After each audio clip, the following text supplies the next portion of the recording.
The two sides agreed to hold talks on military affairs on June 14th.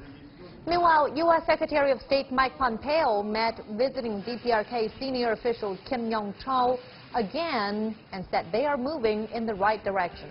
Our correspondent William Denslow has more.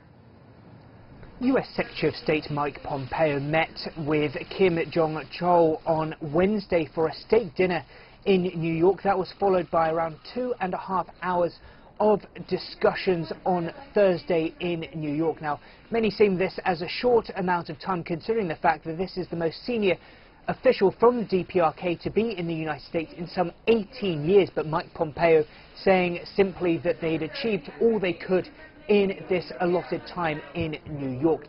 Through these series of meetings, I'm confident we're moving in the right direction. Today, Vice Chairman Kim and I discussed how our countries could come together and take advantage of the unique opportunity that our two leaders have created through their visions of the future that they have so clearly articulated. We also understand that Kim Yong-chol will be delivering a letter to U.S. President Trump on Friday in the United States. I believe they'll be coming down to Washington on Friday, and a letter is going to be delivered to me from Kim Jong-un.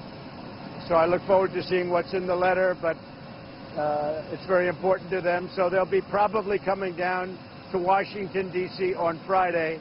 White House officials wouldn't comment on the contents of the letter. They say it's sealed, so many will be looking for any details when Kim Jong-chol travels to Washington on Friday U.S. time. Now, Mike Pompeo in New York said that there was progress not only being made in their talks in New York, but also in two other meetings going on at the moment. Of course, a U.S. delegation has been in the demilitarized zone speaking with their counterparts from the DPRK.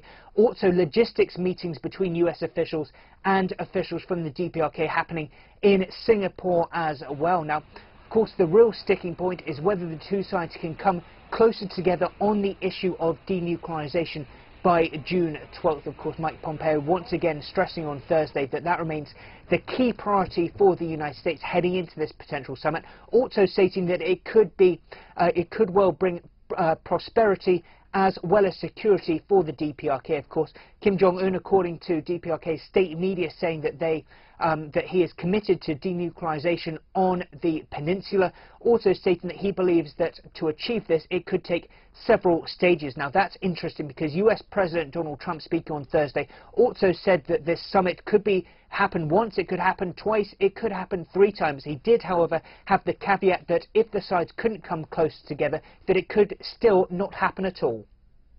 William Denslow, CGTN, New York.